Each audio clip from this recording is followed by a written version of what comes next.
irmãs, nossa novena, festa, tem como tema Movidos pela Fé. Estamos celebrando 50 anos do Concílio Vaticano II, 20 anos do Catecismo da Igreja Católica. É um ano de ação de graças. E o Papa, nosso Papa Emérito Bento XVI, instituiu o Ano da Fé, que vai até a festa do Cristo Rei.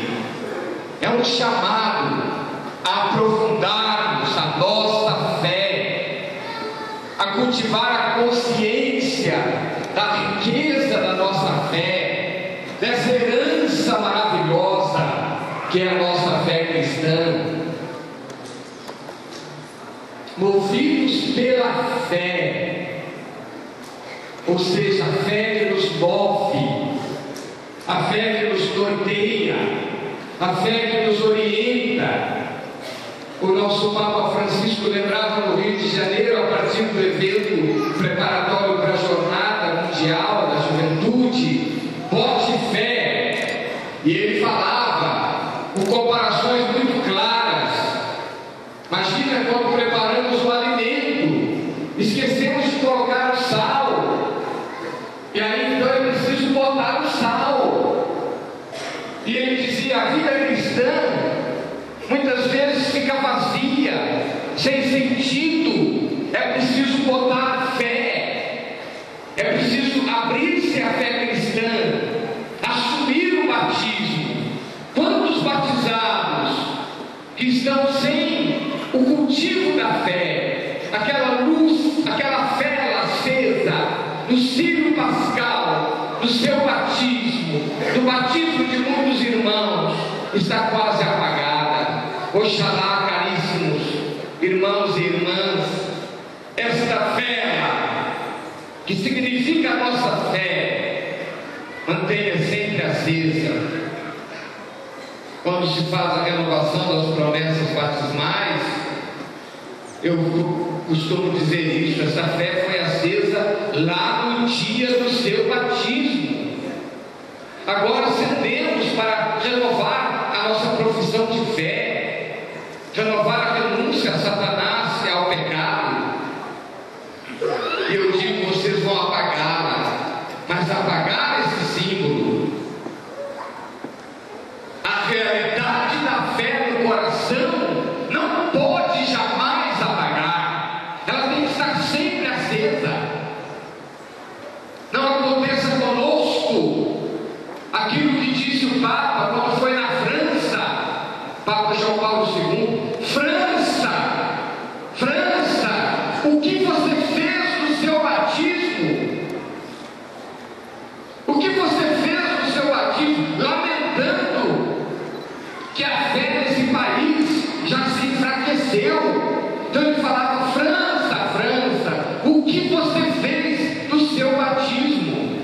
Oxalá não aconteça conosco. Oxalá, caríssimos irmãos, que assim seja, e quando chegarmos lá, não ocorra isso. Que não ocorra isso. De chegarmos lá diante de Deus, diante de Cristo ressuscitado, e ele dizer: o que você fez no seu batismo? O que você fez? Você não cultivou a fé, você não viveu o seu batismo, você deixou apagar a luz da fé na tua vida. Que não aconteça conosco isso, mas que a gente seja chamado servo bom. Entra, ceia comigo. Você viveu o seu batismo, você viveu a sua fé, você testemunhou meu nome, você não se envergonhou de mim,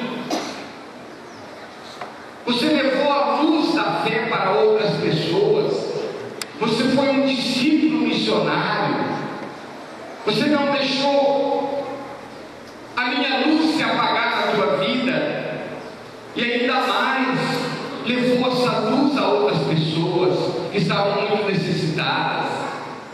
Movidos pela fé, caríssimos, celebramos a fé da fé por excelência, é a imagem de fé por excelência para o povo de Deus. Ela é espelho, ela é exemplo, ela é modelo. O nosso Papa Bento XVI, quando instituiu o ano da fé, ele fez uma constatação, caríssimos. Ele fez uma constatação.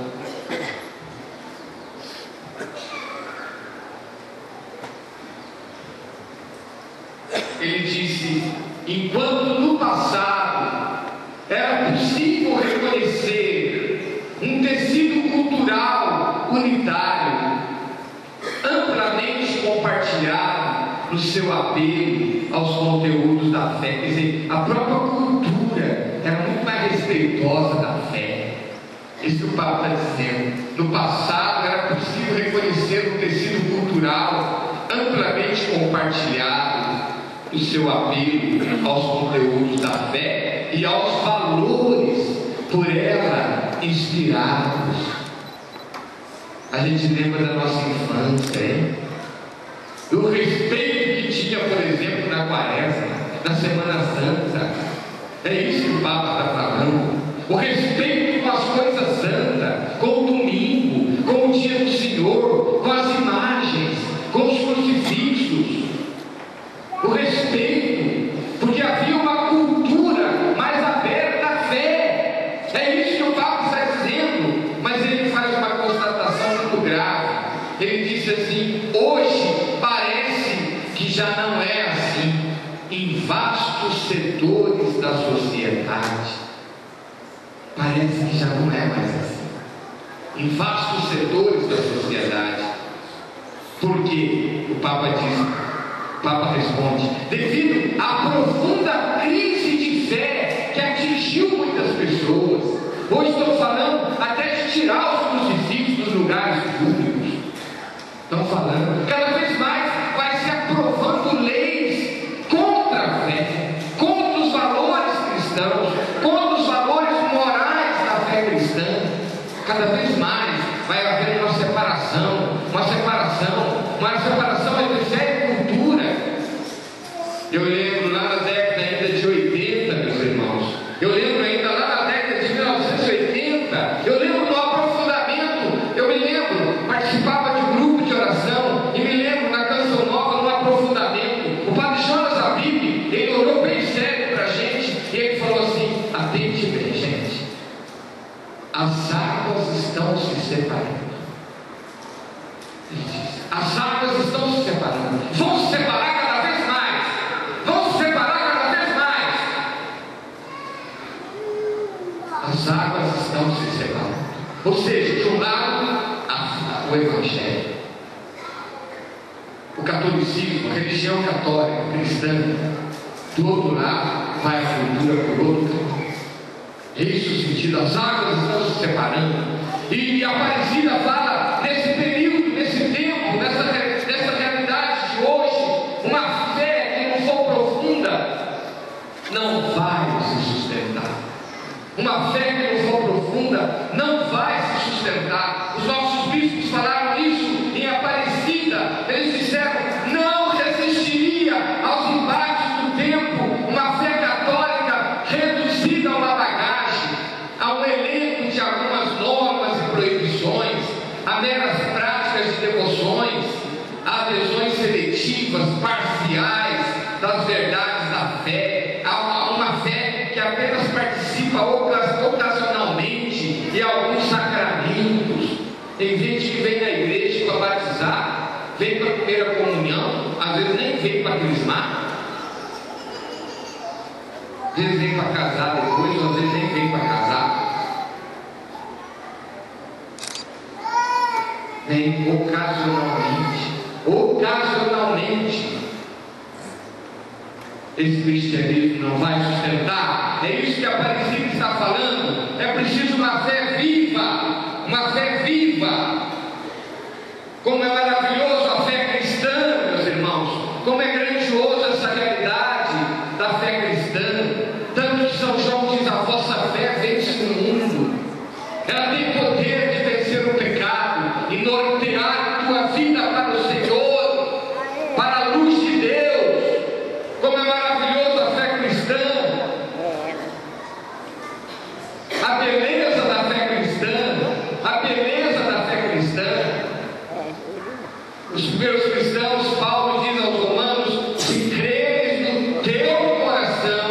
e confessares com tua boca, serás salvo. Olha o poder salvífico da fé. A fé é a forma através do qual eu acolho a salvação de Cristo na minha vida. Hoje celebramos Nossa Senhora. Ela é o exemplo de fé para o povo de Deus. O exemplo de fé é uma fé humilde, em primeiro lugar. Uma fé humilde. O Senhor voltou para a humildade da sua serva. Deus realiza maravilhas nela, mas ela se volta para Deus, o autor, o protagonista daquilo que realizara-se no seu seio virginal, o milagre da encarnação. Ele voltou o olhar para a humildade da sua serva. E temos a fé de Maria, que é uma fé humilde, uma fé humilde. Como é importante a humildade. A humildade já foi chamada de mãe das virtudes. Como é importante a humildade. A fé de Maria é uma fé também cheia de gratidão. Minha alma engrandece o Senhor, meu espírito exulta em Deus, meu Salvador. Ela não chegou na casa de Isabel e disse: olha, Isabel, eu sou privilegiada, olha a honra que eu tenho agora de ser escolhida a mãe do Salvador. Ela reconhece que é agraciada sim, mas primeiramente volta-se para o Senhor, para o autor daquilo que se dera no seu seio virginal. E ela louva, minha alma engrandece, meu espírito exulta de alegria em Deus, meu Salvador. O Magnífica denota o primado do louvor. A vida cristã precisa ter essa marca do louvor, da ação de graças. Eu pergunto: você agradece ao Senhor ou você só pede? Devemos, antes de tudo, agradecer ao Senhor. Há pessoas que têm essa consciência. Eu escuto pessoas dizer: Padre, todo dia eu estou louvando a Deus. Eu escuto pessoas dizer: Padre, de manhã eu já me levanto agradecendo a Deus. Às vezes eu estou trabalhando, estou agradecendo a Deus.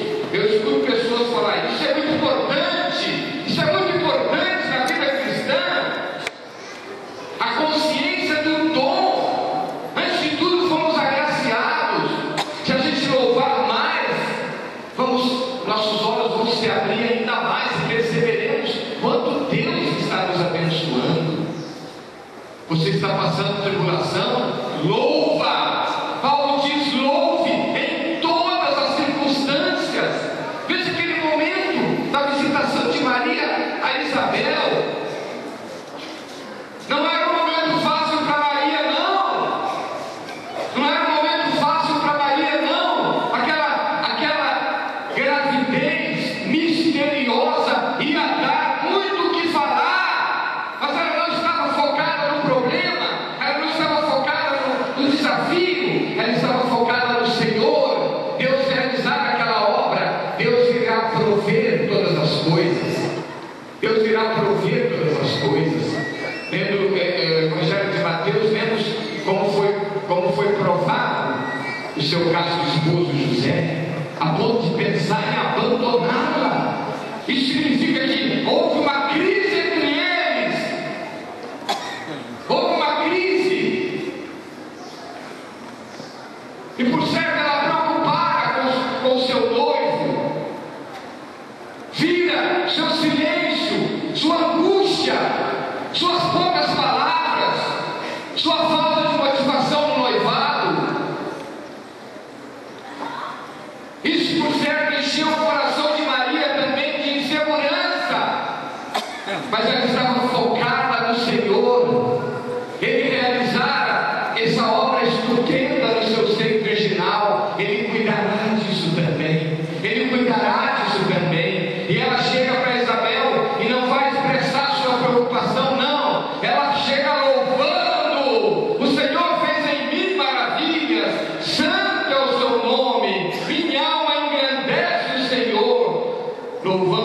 Senhor, as portas se abrem, irmãos. Louvando o Senhor, os problemas são superados. Louvando o Senhor, sua visão amplia. Louvando o Senhor, o cristianismo, a sua fé cristã, sua vida cristã torna-se mais alegre, mais otimista, pois somos mais que vitoriosos naquele que nos amou. A fé de Maria é uma fé obediente. Faça-se em mim conforme a vossa palavra. Faça-se em mim conforme a vossa palavra. Ela se entregou obedientemente nas mãos do Senhor. É uma fé obediente. O Evangelho nos falou hoje que o reino de Deus é como aquele homem que vai construir uma torre, não pode parar no meio, ou aquele que vai guerrear, tem que saber todo o desafio que vai encontrar pela frente. Quando Maria disse: faça-se em mim conforme a vossa palavra, não conhecia tudo, mas sabia que viria desafios enormes, como veio depois. E ela não parou no meio, ela não construiu a torre da sua obediência apenas até a metade, não, ela disse sim até o fim. O sim de Maria na encarnação se aprofundou durante toda a sua vida. Ela peregrinou na fé, como diz o Concílio Vaticano II, e no alto da cruz, no Calvário, lá no Calvário, ela consentiu na imolação do seu filho.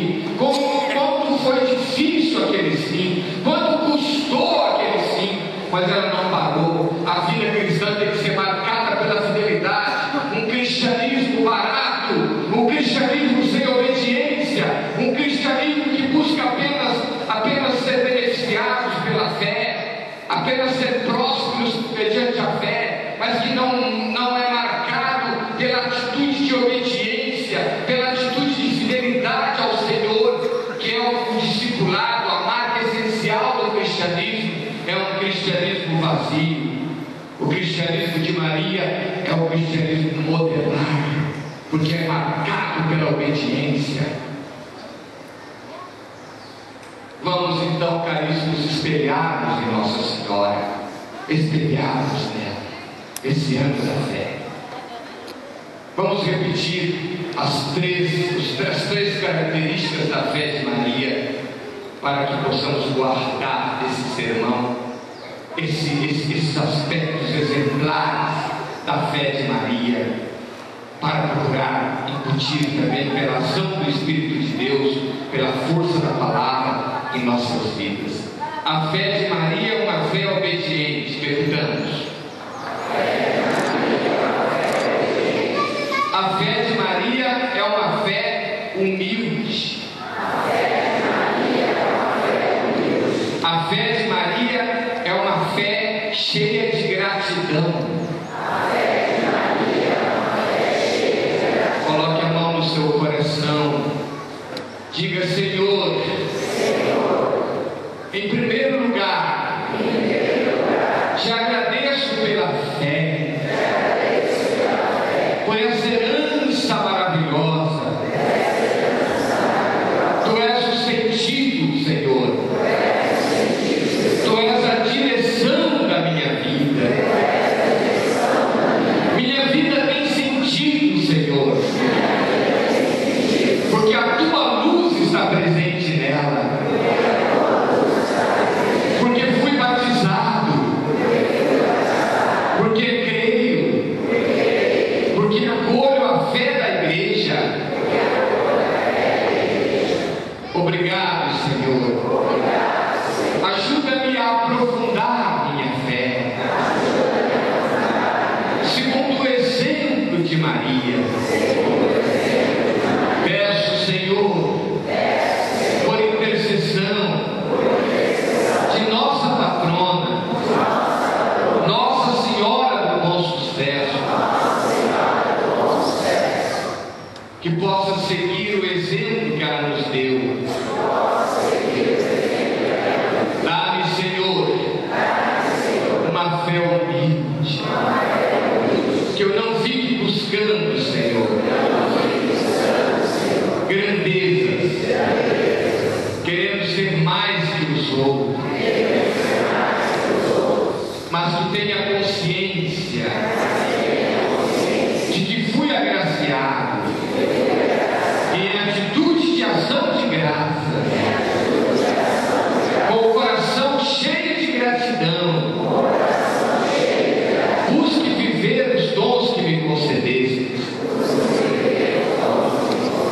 mas em atitude de humildade. Ajuda-me, Senhor, a imitar a fé de Maria. Dai-me, Senhor, a fidelidade, para que também a minha fé seja uma fé obediente. Ajuda-me a progredir no seguimento de Jesus, vivendo o meu chamado discipular. Isso vos peço, Senhor, por intercessão de Nossa Senhora do Bom Sucesso, por Cristo nosso Senhor. Com muita alegria, com muita alegria, vamos nos colocar de pé.